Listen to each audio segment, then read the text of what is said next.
they're preferably allowed to burn fat, and the body makes sure that happens. And so it never gets to the point where mitochondria is damaged enough that they can't use oxygen and cancer develops. Welcome to the Fat Emperor podcast. I'm your host, Ivor Cummins. We're supported by the Irish Heart Disease Awareness Charity, which advocates a simple CT scan to reveal your CAC score.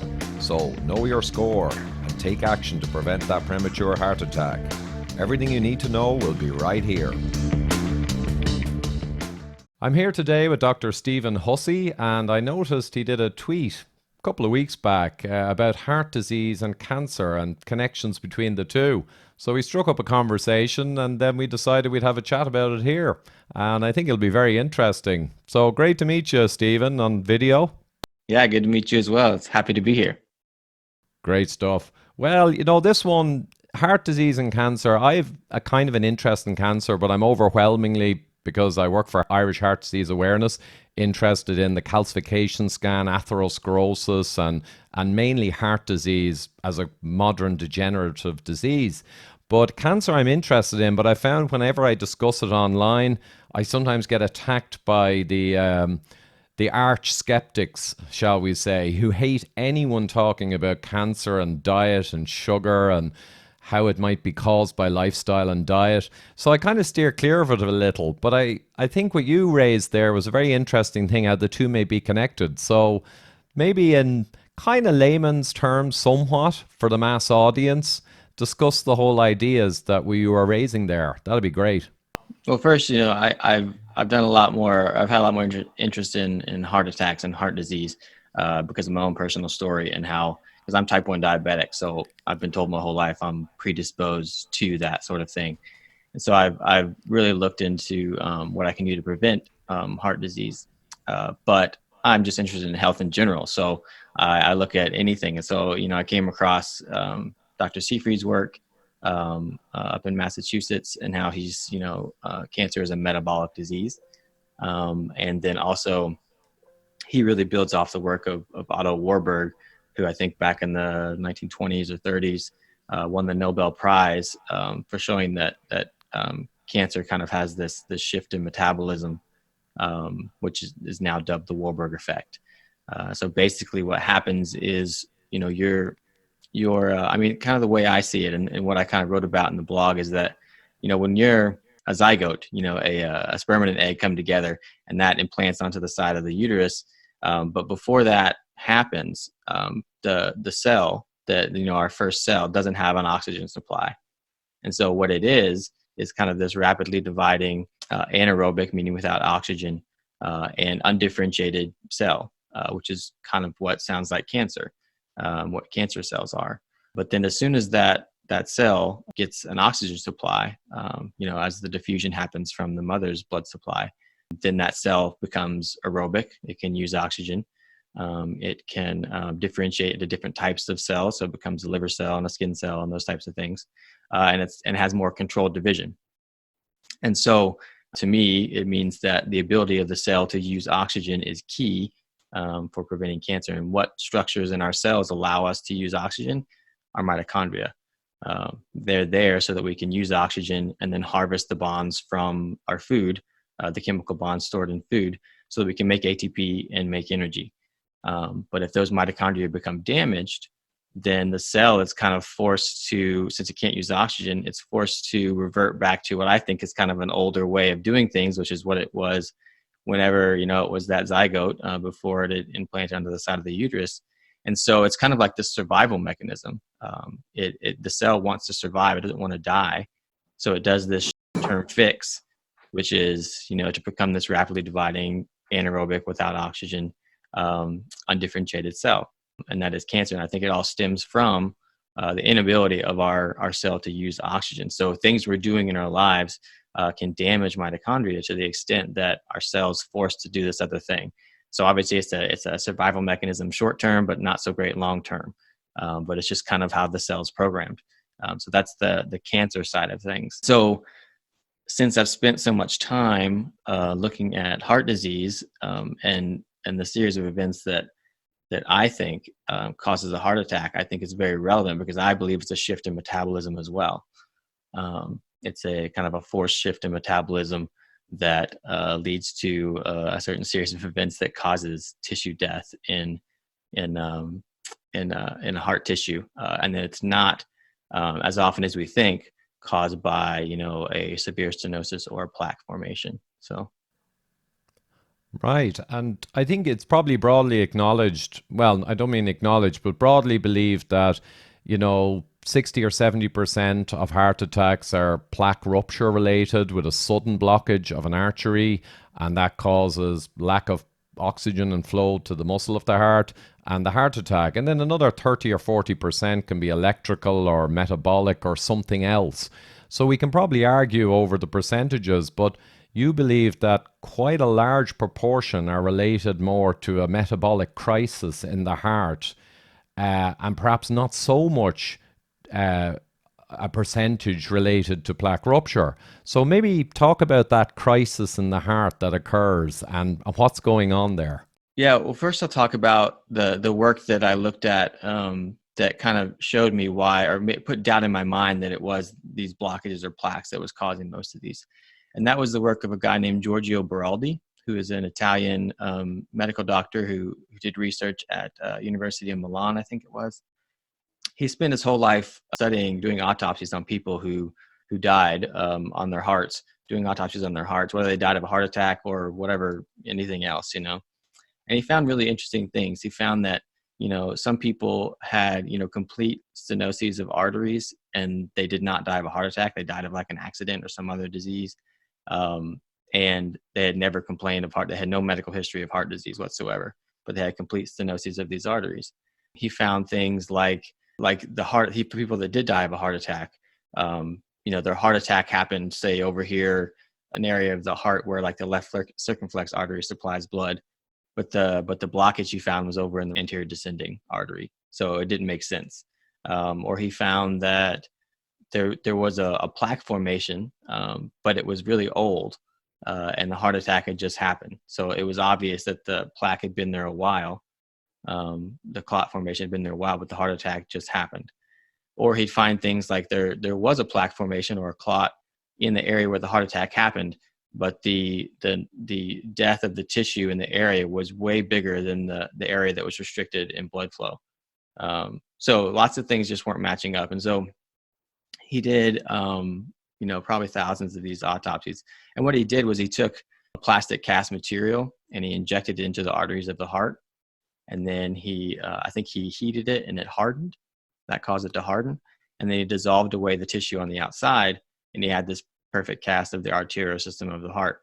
And so he would look at different things and study different things doing that. And one thing that he found was that anywhere there was a more than 70% stenosis of a coronary artery, the body had built a collateral system of arteries that totally bypassed it on its own. So it wasn't, sacrificing blood supply. And he said that was everywhere, like every single time that there was a 70% stenosis. But one of his studies that he did, he said that in 50% of the hearts that he studied, there was no clot, no stenosis. And these are people that died of heart attacks, no clot or no stenosis. And then in the other 50, he said that in 93% of those 50, there was evidence that the heart attack was not caused by the clot that was there, but that the clot that formed was sometimes happened after the heart attack happened. Or it was one of those things like I described before. There was a clot, but it was in the wrong spot from where the heart attack happened, and those types of things. But then he said there was, a certain percentage of cases that there was a clot and it matched up exactly with where the heart attack happened. And so that is a definite possibility. But his work kind of threw all this doubt into this whole stenosis or clot theory of a heart attack, at least for the majority of them, based on his work. And I've looked at other pathologists too, and they, none of them are really like, definitive, yes, this causes the vast majority of heart attacks, this stenosis or clot formation. And so I really got into looking what does cause these heart attacks. And I found that, these stenoses or this atherosclerosis is still very relevant, but it's relevant in a different way. And so there's a series of events that I think leads up to the events that causes a heart attack. And they kind of have to happen, like, when the stars align. It's not like, that's why we don't see it happen in everybody all the time. But these three imbalances, I believe, are not being well fat adapted. Not saying you have to be in ketosis all the time, but being adapted to be able to burn fat and go back and forth, like metabolic flexibility. The second one is increased oxidative stress. So basically, oxidative stress is when we have excess free radicals in our body, and free radicals are made just by when we make energy for fuel. Just like a car makes an exhaust when it burns fuel, there's a waste product, and our waste product is a free radical, and it's an unpaired electron, and it likes to be paired, and so it will do anything that it can to be paired, including stealing an electron from another tissue, which can damage that tissue. And so things that cause oxidative stress are like burning too many carbohydrates can lead to more production of these free radicals, but also toxin exposure. Heavy metals and plastics and all these different things can act like free radicals. But high blood sugar will damage molecules in our body that can make them into free radicals. So there's all different kinds of things that can lead to oxidative stress. And then the third one is an imbalance in your stress response. So basically, we have this autonomic nervous system that is perceiving our environment and telling your body whether it is in a safe or stressful environment or safe or threatening environment. And if we, if we don't develop properly when we're younger, or we have traumatic events, or we live a high stress life, we can get an imbalance in the stress response. And it's the thing that, if these other imbalances are in place, the stress response can, if we have a stress response without the concurrent non-stress response balancing it out, we can get what triggers the events that cause a heart attack. So I can string all those together if you're ready, or if you have any questions about that, we can talk about it first. We might pick a little on that, and it's hard for me to recall everything you said, but I'll pick out some things. So just on the latter ones, the three, I think they're very well formed. So the inability to build fat and metabolic flexibility speaks to the whole metabolic syndrome, diabetes dysfunction. The ultimate people who can't burn fat properly and their glucose is high. The oxidative stress then is absolutely a given, hyperglycemia and everything around oxidative stress, including heavy metal and many other causes for someone who may not have a problem really with hyperglycemia or diabetes, yet they still have heart problems. There's so many other causes of oxidative stress. And the last one, actually, the stress one, that's interesting. I know Malcolm Kendrick, who has some very provocative blogs, he thinks very strongly of stress as a potential large cause. I not so much so, but I don't think you're talking really about just generic stress. So someone who gets really stressed in a job and is really aggressive and driving for a result, and then they back off afterwards and they calm down and relax, that's probably pretty ancestral and okay. But you're talking about a chronic, steady, underlying background stress that some people have that really re-encodes them, and physiologically and biochemically, not just mentally. So maybe we'll tease that one out a little. Yeah. So our biologic stress response, and this based on the work of Robert Sapolsky at Stanford, he's shown that our stress response is supposed to be like most of the mammals we see in the wild, which is it's pretty much a non-stress response until their life is threatened. So something comes out of the bushes and tries to kill them, and then they have a appropriate stress response, and that mobilizes their all kinds of metabolic processes to help them get away or fight off that stress. And then he's shown that if they do get away, if they happen to get away, their stress response goes away. It's almost like it didn't even happen. They're not thinking about it anymore. Whereas we humans have the ability to overthink things. Our higher level thinking got us a lot of places, but there's a bit of a mismatch right now. Because something stressful could happen to us and we could think about it the rest of the day, or the rest of the week, or fear that it's going to happen again, or we could see something stressful happen to someone else and fear that it's going to happen to us. And lots of times we tend to have physiologic life-threatening responses to non-life-threatening things, because we're thinking our way into the stress response. And if we do that chronically and we don't have this healthy balance between stress and non-stress states, we can get stuck we can kind of downplay the activity of the parasympathetic nervous system, which is the rest and digest state, and get an overstimulation of the sympathetic nervous system. And as you know, as I'm sure I'll talk about soon, that I think is the final kind of driving trigger that that triggers the events that cause a heart attack, as long as those other imbalances are in place as well. And I think that it's evident when we see things like the majority or the most heart attacks happen on Mondays, you know, or there was a study done in somewhere in Europe, I think it was France, where they showed that heart attacks were more prevalent on stressful days of the year. So they found that the number one was, I think, Christmas Eve, which is unfortunate, and also what they call summer holiday.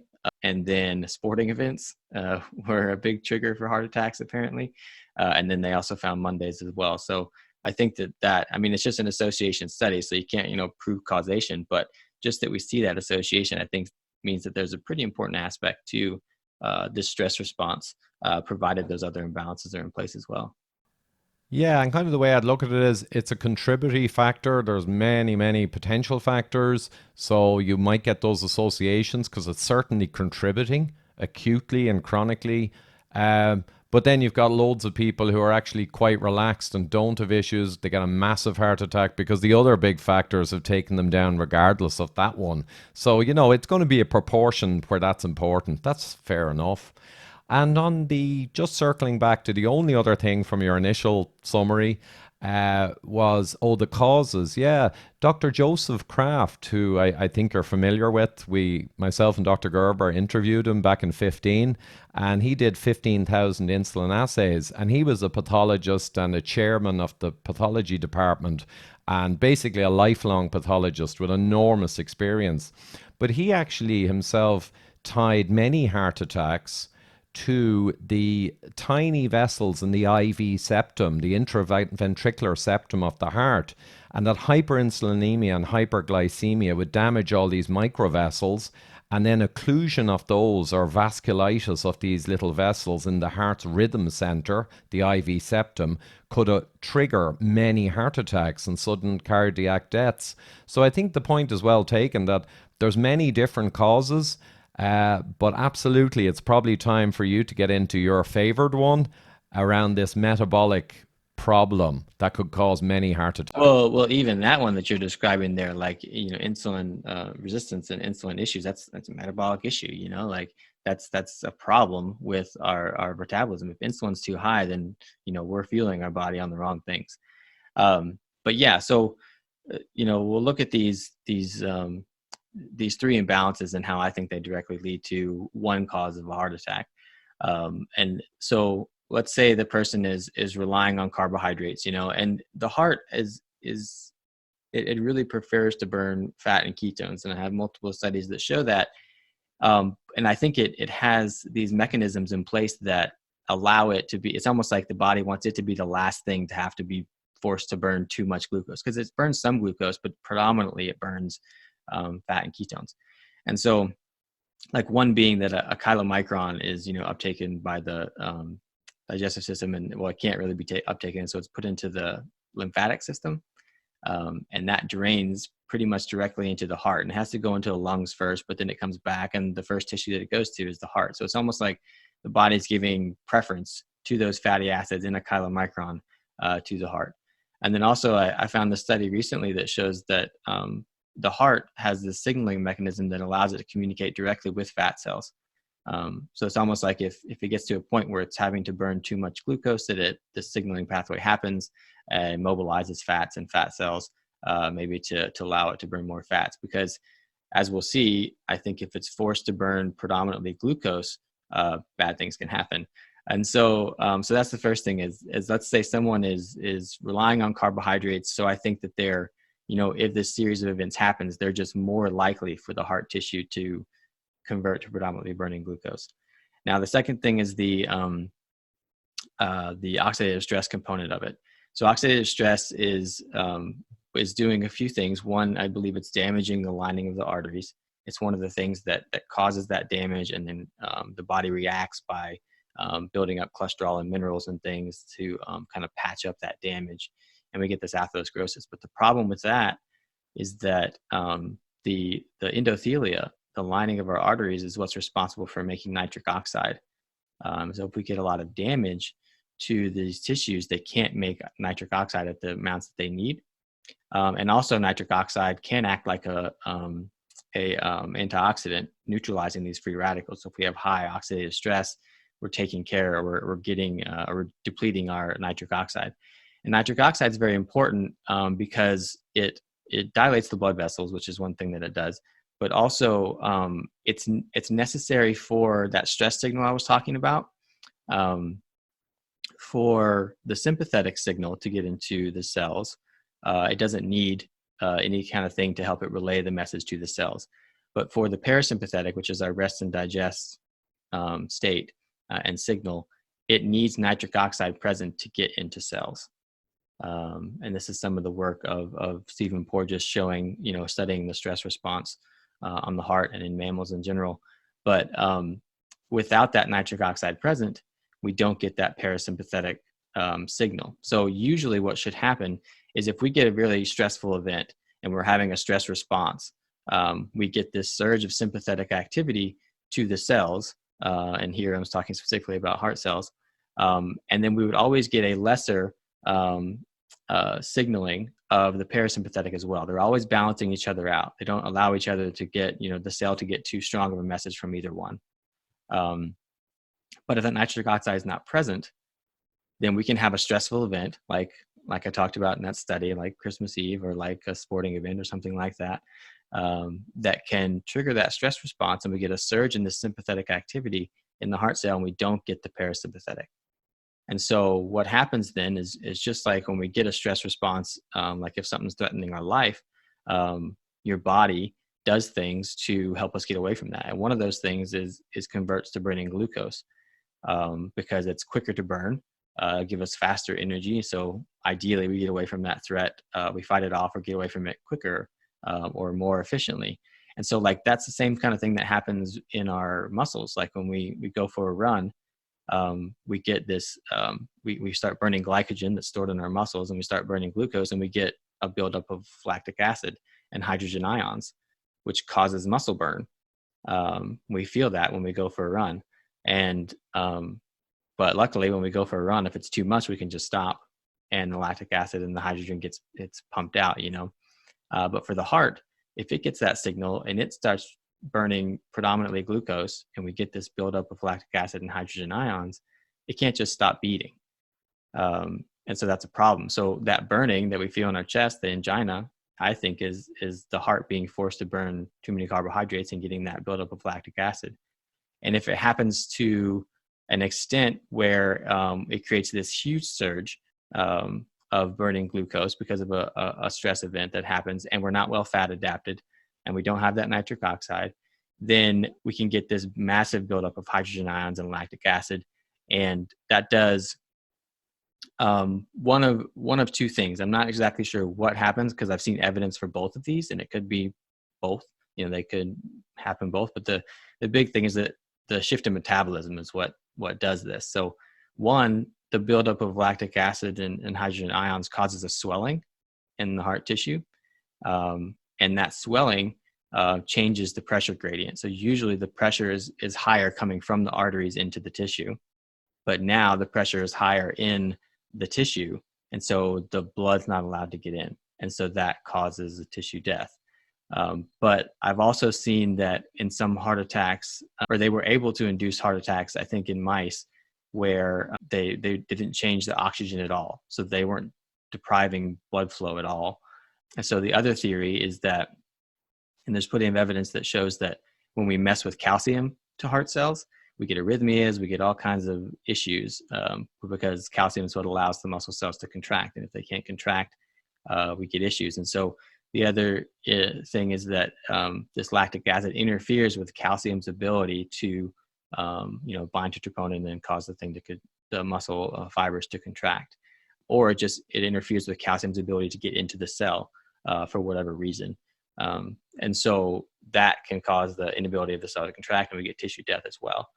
And then one of the things that Beraldi found when he was looking at those autopsies is that sometimes there was evidence, like I said, that the clot happened um, after the heart attack happened. So it wasn't the cause, it was the result of the heart attack. And so he was saying that when we get that increase in pressure from the swelling, the lactic acid buildup, that actually ruptures some of the stenotic processes that have already taken place, and pieces fall off, and he finds, plaques, and it makes the situation worse. But yeah, that's kind of the series of events that I think can lead to a large part of heart attacks, and it's how all these components of our lives, our stress response, our oxidative stress and toxin exposure, our food and what we're eating and fueling our bodies with, can all play a role in the series of events that causes ischemia. Yeah, and so many causes, but all of them are pretty much environmental. They're not really genetic. I always remind people the overwhelming number of cases of chronic disease leading to early death and disability, they're not genetic diseases, they're environmental diseases. And we see that in indigenous populations that are almost absent from these diseases and early deaths. And if you move those indigenous population people to our modern Western lifestyle with the metals, the toxins, the refined carb, sugar, seed oils, within a generation or two, not only do they get all the disease, but often they get it even worse than, say, Western Caucasians do.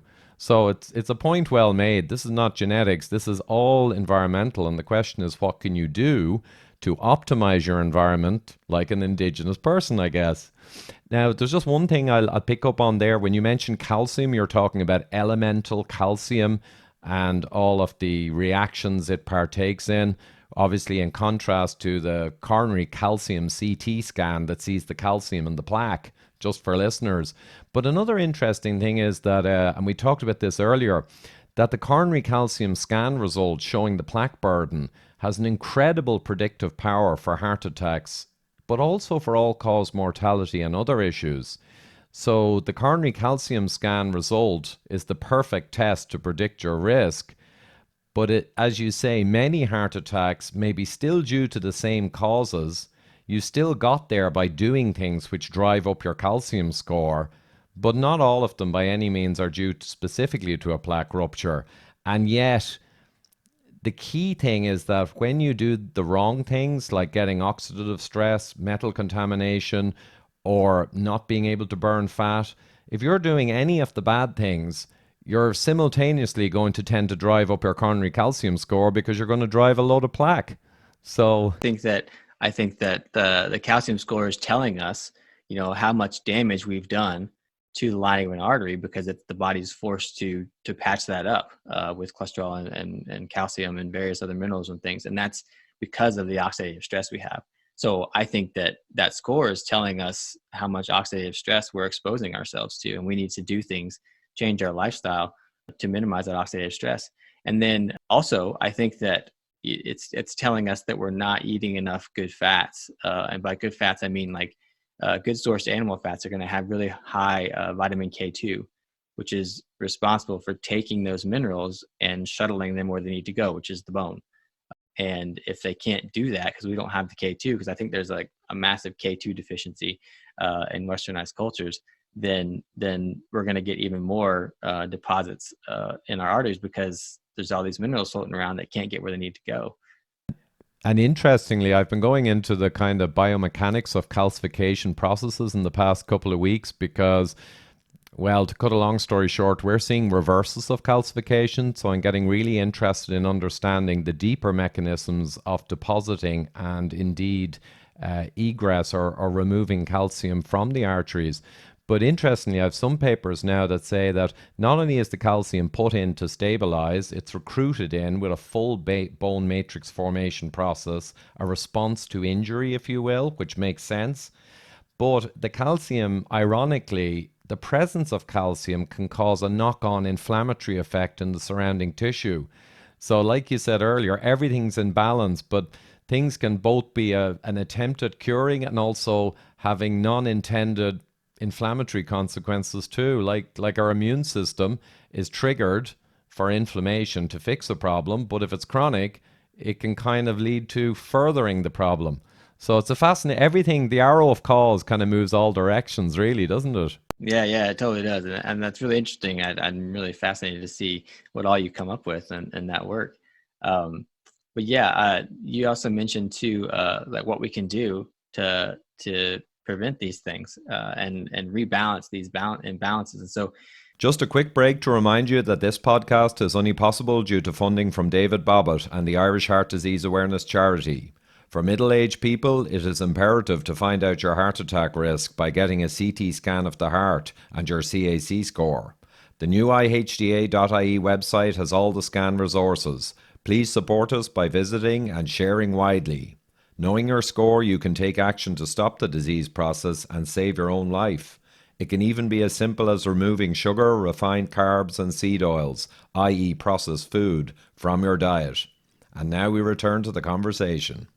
you were talking about how we don't see heart disease in these more traditional cultures, and Weston Price found this when he traveled the world, and then more modern studying of these indigenous cultures show this as well. And so if you link it back to these three imbalances, lots of times these cultures are fueling their bodies correctly.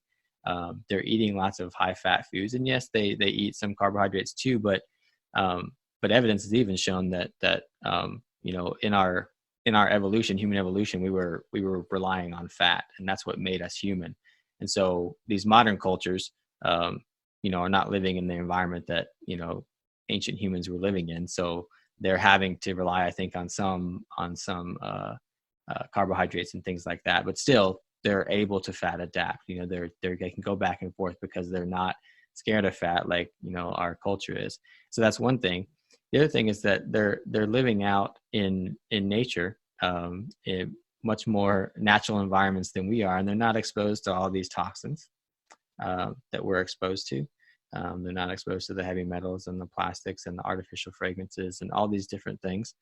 And so their oxidative stress is much lower. They're also relying more on fat for fuel, so they're not making more oxidative stress by burning carbohydrates for fuel. And so these are things that we need to try and figure out how to do within our modern world. Like be very conscious of the toxins you expose yourself to, because you're never going to avoid them all. Living in the modern world, you just have to control the ones you control and not freak out about the ones that you can't. Because if you freak out about them, then you're driving your stress response, which could also be contributing to things. And so that brings me to the stress response. Like, how do we rebalance that? How do we make sure it's healthy? And I think that it's really, the work of Stephen Porges has shown that, when we're born, our autonomic nervous system is not fully developed, and it's very reliant on signals during our first, 6 to 8 months of life that train our nervous system what is a safe environment. And so he makes the argument that it's contact with mom and dad. It's a loving gaze from mom and dad, and looking into their eyes, because humans have this emotional connection to our hearts, why we say I love you with all my heart, and you gave it all your heart and all this kind of stuff. But that emotional state is conveyed through the muscles of our face, our emotions. So I can pick up on how you're feeling about something. And so to train an infant on how to learn how to be in a safe environment is really dependent on them getting safe cues, which is why we see young children who are exposed to traumas tend to have problems later in life. And I think it's because their default state of what's safe was not what it was supposed to be, and so they can't get back to that balanced autonomic nervous system. But fortunately, even if you did have trauma as a child, or you didn't have a properly developed autonomic nervous system, there's things you can do to make it better and to rebalance it. And so it's no surprise that contact with nature, like those indigenous tribes would have had a lot more of, has been shown to rebalance the autonomic nervous system and stimulate the vagus nerve, as is said in health circles, because the vagus nerve is what's conveying that autonomic nervous system signal. Also, gut healing has been shown to stimulate the vagus nerve and promote autonomic nervous system balance. And to me, that's because our gut is kind of one way that our body signals what type of environment we're in. Is it safe or is it threatening? Are we starving for food? Are we not? Are we ingesting things that could be damaging, like, the processed foods, the with the glutens and the sugars and the different things that damage the gut lining. If our gut's a hostile environment, our brain's getting a signal that we're in a hostile environment, and it's chronically stimulating that sympathetic activity. So gut healing and just creating a less hostile environment, you gut has been shown to increase autonomic nervous system balance as well. So lots of different things we can do. We just kind of take back control of your life and learn what it takes. Yeah, and actually, all of those things as well that affect the vagus or the sympathetic or parasympathetic, all the things you'll do to help with that through gut permeability and through everything else, they'll all tie back to things you should be doing for your hormonal balance and for your general health as well. So you're going to be eating lower carb, non-processed foods, no sugars, no seed oils, ideally no gluten, and you'll be getting exercise, you'll be out in the fresh air and the sunlight. So it's kind of like you can argue around the relative contribution of stress and contribution of direct, oxidative stress or hormonal effects and imbalances from eating the wrong things and living a bad life. But the kind of solutions or root causes you'll fix in your life are always going to be the same cluster of kinds of things, which is kind of makes it easy. You don't need to know exactly which driver is the bigger one. You just need to know, well, what are the cluster of things in my life I need to do to maximize my health and reduce all of these problematic vectors. But it just, I'm thinking now, my mind is going back to the heart and cancer. So you very well described there potential source of many heart attacks. And a big part of it is the heart being forced to switch towards a glucose burning metabolism away from the preferential fat burning. Because absolutely, I was amazed 6-7 years ago when I learned that the heart was an extremely fat fuel intensive organ and it preferred fat in all circumstances where possible. So this movement of the heart being forced to move towards glucose metabolism and build up of lactate, hydrogen ions, being pushed towards that because of bad things. How does that tie into the why we don't really have heart cancer in heart tissue question? Yeah, so I think that heart cancers are very, very rare. They're the rarest form of cancer, and I think that it's because when, like I was talking about before, the heart has these mechanisms in place that make sure that, I think it's the last thing to be forced to burn glucose. That and the brain is probably second, but the heart specifically. And so I think that when it is forced to burn glucose, the reason that it's trying so hard to prevent it from burning predominant glucose is because when it does, we get a heart attack. So obviously that's more life-threatening than initially starting the process of cancer. Like, cancer is not going to kill you right away.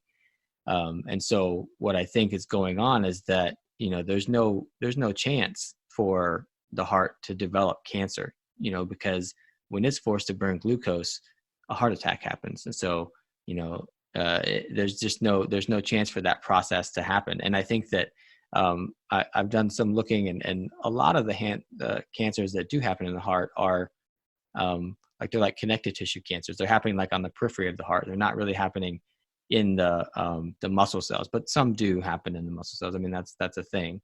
But lots of them happening on the periphery. So it's I think that the metabolically active tissue of the heart, which has the highest levels of mitochondria, some of the highest levels in the entire body, because it's so metabolically active, never really get the chance. Like, those mitochondria don't necessarily get damaged to the extent where cancer would develop, because they're allowed to burn fat.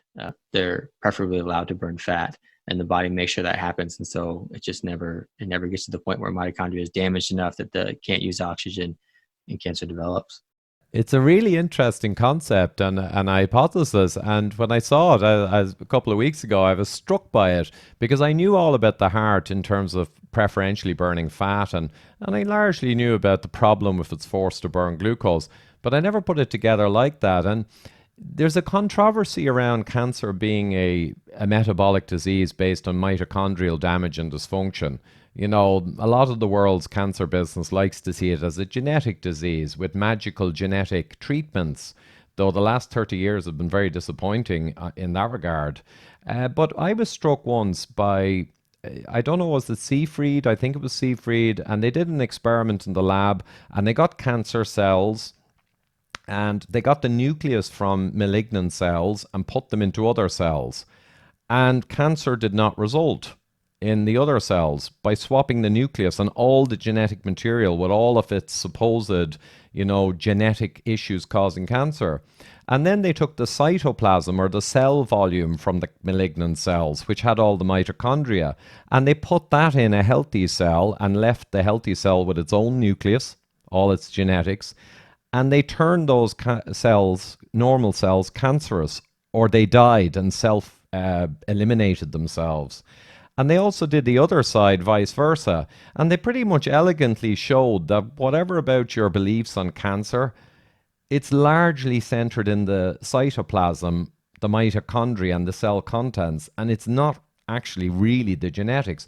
But cancer damage to mitochondria and damage to the cells can cause them to or generate enormous radical oxygen species, which will damage all the genetic material in the cells. So you're going to see a ton of genetic damage in cancers of all different types, even within the same tumor.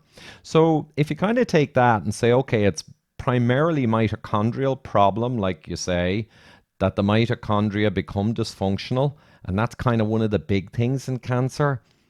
It's intriguing that, yes, the heart, by the mitochondria being given a much more fat burning preferential environment because of the heart's needs, combined with, if the mitochondria do become a problem and the heart begins to burn more glucose when it doesn't want to, you're going to go towards having a heart attack. So you don't really get the chance to develop the cancer in the heart muscle. It's kind of very attractive intuitively if you know some of the biochemistry around it. Yeah, and I had never like put it together either until somebody very recently asked me, why is heart cancer so rare? And I immediately thought, oh, well, because it never has to burn glucose. But I never asked myself the question either until that person asked me. But yeah, that's so interesting, what Seafree did and what you described there, because it's cancer. People say, oh, it's a genetic disease, it's a mutation, and it sort of is, but the mutation only happens because the environment triggers it to do so. Like I said, it's kind of this survival mechanism. It's an epigenetic signaling from this hostile environment in the cell that triggers those oncogenes to turn on, so that the cell can survive short term. And my guess is that the cell is hoping that the situation resolves itself before it has to kill off its host, its larger tissue that it's in and body that it's in. But yeah, it's a really interesting thought process, and I hope that we find more and more information about it. Yeah. And if you were to summarize, Stephen, so in terms of dietary patterns, we know the indigenous peoples, some of them were higher carbohydrate, but then they were eating from birth with a good environment, sun, social inclusion, and no contaminants, and usually nutrient dense shellfish or fish or other foods and animal foods as well.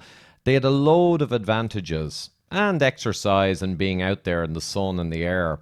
So I guess from birth, if you're living in an excellent environment like that, conducive to health, then if you have to rely on quite a lot of unprocessed, natural, real food carbohydrates from the earth, you may never develop a major problem. And these guys as well, even the higher carb Ketavans, or Semaine, I think, they were highish on carb.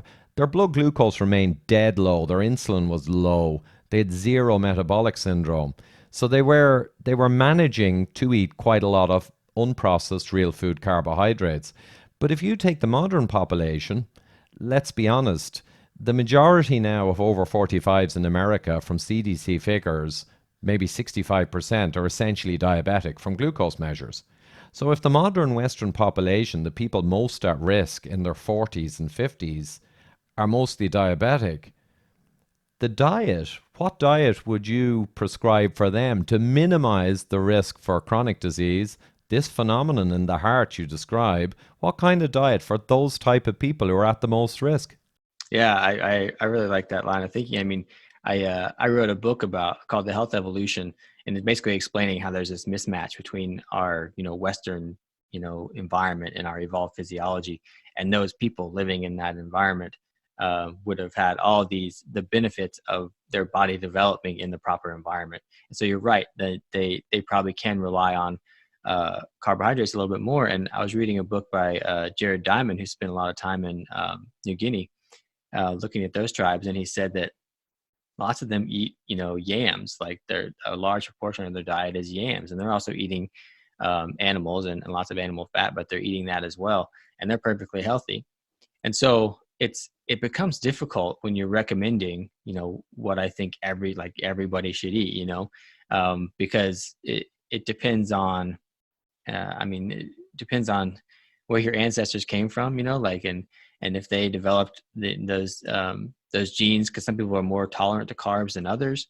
But I think that if we're talking about, a person in the Western society that is having trouble with their health, I could probably relate it back all to metabolic health. And the way we fix metabolism, I believe, is a higher fat ketogenic diet, at least making your body learn how to do that. And then once you do that, I mean, I like to stay in ketosis a lot, but like once you do that, it's okay if you go out of ketosis. And some people would say it's even if better if you have like cyclical ketosis. But you always want to make sure that you get back into ketosis so your body doesn't lose the ability to do it. So, you may go on vacation and splurge on a bunch of carbs and take yourself out of ketosis. Just when you get back, make sure you train your body to go back to it and don't lose the ability to get in ketosis by like intermittent fasting or, total carbohydrate restriction. Like make sure your body's always able to do that. I think that's incredibly important for preventing all kinds of chronic conditions, like we've talked about, all the diseases of metabolism, which I think there are many. Yeah, and I think, yeah, for the modern majority metabolically diseased, even recent figures showed 88% in one study of adult Americans have at least one marker of metabolic dysfunction. So, on some levels, it's nearly 9 out of 10 adults now have some degree of problem. So, high healthy fat, intermittent fasting, going in and out of ketosis, staying metabolically flexible, it just seems to be a no-brainer. I guess though you'd probably agree as well, a tendency towards, I think you mentioned the phrase earlier, healthy fats. So I mean grass-reared healthy meats without antibiotics or other toxins and hormones, fish, avocado, olives, all the healthy fats. So it's not just a junk food high fat diet, obviously. Yeah, we don't want it to be processed. Those the seed oils are a terrible decision because that is not natural fat. And I always tell people like, we have to do this chemical process to get an oil or a fat from these seeds, and the same with things like almond milk. There's a very chemical process that doesn't naturally happen. We can't squeeze an almond with our fingers and fat come out.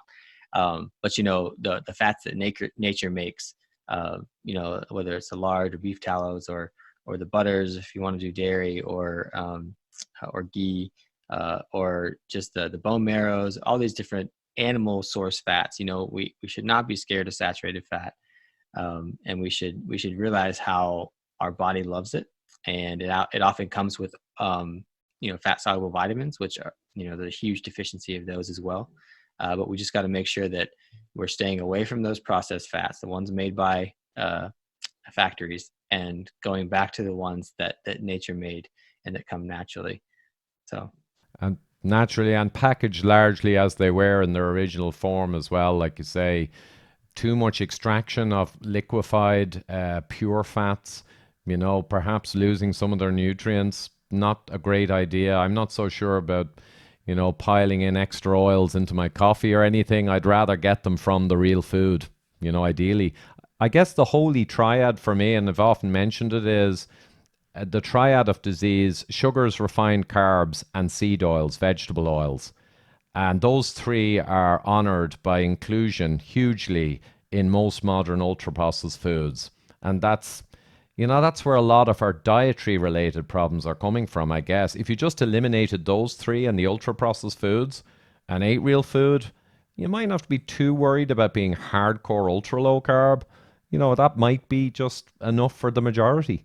Yeah, so like I work with people online, and that's like I don't do a ton of testing unless they really want it at first, because I know that if I can eliminate these things first, these problematic foods, or help them maybe detox their environment a little bit and help them work with their stress response, I know that they're going to achieve a high level of health. And if at that point we still have some issues, okay, now let's do some testing and see what specifics are going on. But the majority of people, yeah, you take out those problematic foods like you mentioned, the grains and the sugars and the seed oils, then yeah, we're going to get a much higher level of health. And it's more about, I think that people are really obsessed with like getting all the like enough of the good things, and like their whole day becomes about getting all the right foods and making sure they're getting all the nutrients they need and everything. But it's like really just remove the ones that are not serving you. I think that's more important sometimes than making sure and stressing out about trying to get all the things you need, because when you remove those, you end up absorbing a lot more of the things you need, because some of those foods actually interfere with absorption, and b there's just more room, and you're eating more of the foods that are higher quality. I agree, Stephen. And in terms of supplements, when people they constantly ask this question, there's a handful maybe that are really worth having and making sure you're high in. Maybe the foods are not so replete with them anymore, modern foods. But if you get vitamin D from UV and the sun, ideally, if you get magnesium and vitamin K2, MK4, MK7, and maybe selenium and a few others, and DHA EPA, I guess cod liver oil was always a great boost if you don't really like the fish. But you don't have to become obsessed with every single vitamin and mineral. Just take kind of the big three or four and either really target foods that have them, or maybe supplement, but it doesn't have to be rocket science. I'd agree. Yeah, I think that supplements, people overdo them, and the supplement industry is just as bad as the pharmaceutical industry in some cases.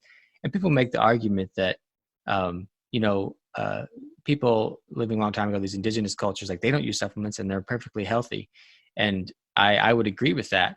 However, they didn't have access to them, and I think at a fundamental level, life is about struggle, and any advantage you can get, especially when you're living in a modern world that is bombarding you with these toxins and unnatural stresses, that sometimes we could use supplements, but we just have to be very picky and not rely on them. It should start with diet, start with food, and then we can kind of boost things a little bit, because we live in the modern world and we have the ability to do that. We can selectively choose certain supplements that could help us achieve that higher level of health. Yep, choosing wildly, or not wildly, choosing wisely, of course. And I know our time has come up now to the end, and you also just released today a blog, and I just saw it this morning, on why we get atherosclerosis in arteries, not veins. And I really love that question, and I have my thoughts, but we'll return to that in a later podcast, I think. So great stuff. So thanks a lot, Stephen, Dr. Stephen Hussey, and we'll catch you next time. All right, thanks for having me. Thanks for tuning in, guys. If you're watching on YouTube, you can see my subscribe button in the middle of the screen, a free viewing of the Widowmaker movie on the far right, and myself and Dr. Gerber's book, Eat Rich, Live Long, on the left. Otherwise, please do subscribe to the audio podcast. Thanks.